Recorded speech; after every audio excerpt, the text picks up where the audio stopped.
경찰 조사는 누구에게나 당황스럽습니다. 예기치 않게 경찰 조사를 받게 되었을 때 어떻게 대처할지 몰라 불안해하는 경우가 많습니다. 이번 글에서는 경찰 조사 시 대처 방법에 대해 정확히 알아보고 실질적인 대응법을 소개하겠습니다. 경찰 조사란 무엇인가? 경찰 조사는 범죄의 혐의가 있는 피의자를 상대로 보통 진행되며 피의자가 아닌 참고인의 자격으로 경찰 조사를 받는 경우도 있습니다. 참고인의 경우 특별한 경우가 아니면 범죄 혐의가 있는 경우가 아니니 물론 참고인도 피의자로 전환되는 경우가 있으니 이러한 위험이 있는 경우에는 신중히 대처해야 합니다. 일단 피의자 조사를 받게 되는 경우에 신중한 대처가 요구됩니다. 2. 경찰 조사와 검찰 조사의 차이점. 경찰 조사와 검찰 조사를 혼동하는 경우가 많은데 이는 구분하여 생각하시는 것이 좋습니다. 경찰 조사는 수사의 초기 단계에서 진행되며 증거 수집과 기초적인 사실관계를 확인하는 과정입니다. 반면 검찰 조사는 경찰 수사 이후 사건을 기소할지 여부를 결정하는 과정으로 법적 판단이 보다 집중적으로 이루어지는 단계입니다. 따라서 경찰 조사를 받을 때부터 신중한 태도가 필요합니다. 3.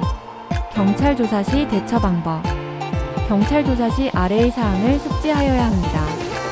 1. 변호사 상담 및 동행. 경찰 조사를 받기 전 변호사 상담을 받는 것이 가장 중요합니다.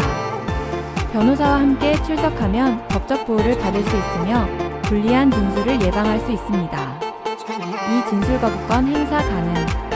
헌법상 보장된 권리로 본인에게 불리한 진술을 하지 않을 권리가 있습니다. 경찰이 질문할 때 무조건 답변할 의무는 없으며 필요하다면 변호사와 상의 후 답변하겠습니다 라고 답변할 수 있습니다. 3. 신문조서 확인은 신중히. 경찰 조사 후 신문조서를 확인하는 과정은 매우 중요한 절차입니다. 본인이 진술한 내용과 상이하게 작성된 내용은 없는지 꼼꼼히 확인하여야 하며 이 과정에는 변호사가 직접 같이 읽어보고 확인하는 절차가 매우 중요합니다. 아주 작은 잘못된 기재라도 간과하게 되면 재판에서 불이익한 증거가 될 수 있기 때문입니다. 4. 감정 조절 및 정중한 태도 유지. 불필요한 감정 표현은 조사 과정에서 불리한 영향을 줄 수 있습니다. 경찰과의 협조적인 태도는 유지하되 자신의 유리한 진술은 분명하게 표현하여야 합니다. 우조서 확인 후 신중한 서명. 경찰이 작성한 신문조서는 반드시 꼼꼼히 확인하고 만약 본인의 진술 내용과 다른 내용이 있으면 수정을 요구하여야 합니다. 서명과 간인 절차가 있는데 미리 도장을 준비해가면 지장을 찍지 않고 도장으로 서명 및 간인 절차를 할 수 있습니다. 4. 실제 사례로 보는 경찰 조사 대응법. 사례 1. 무고한 상황에서 경찰 조사를 받게 된 어씨는 온라인에서 누군가를 모욕한 혐의로 경찰 조사를 받게 되었습니다. 그러나 사실 확인 결과 어씨는 해당 계정을 도용당한 피해자였습니다. 어씨는 변호사 상담을 통해 신속히 대처하였으며 무혐의 처분을 받을 수 있었습니다. 사례 2. 교통사고 가해자로 경찰 조사를 받게 된 B씨.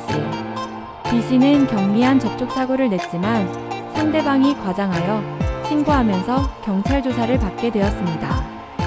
이에 B씨는 당황하지 않고 블랙박스 영상을 증거로 제출하였습니다. 결국 B씨는 과실 비율을 최소화하며 사건을 원만히 마무리할 수 있었습니다. 결론. 경찰 조사 시 대처 방법을 제대로 숙지하여 형사상의 불이익을 피하셔야 하고 이 과정에서 당사자가 혼자 대처하는 방법보다는 형사 전문 변호사의 도움이 절대적으로 필요합니다.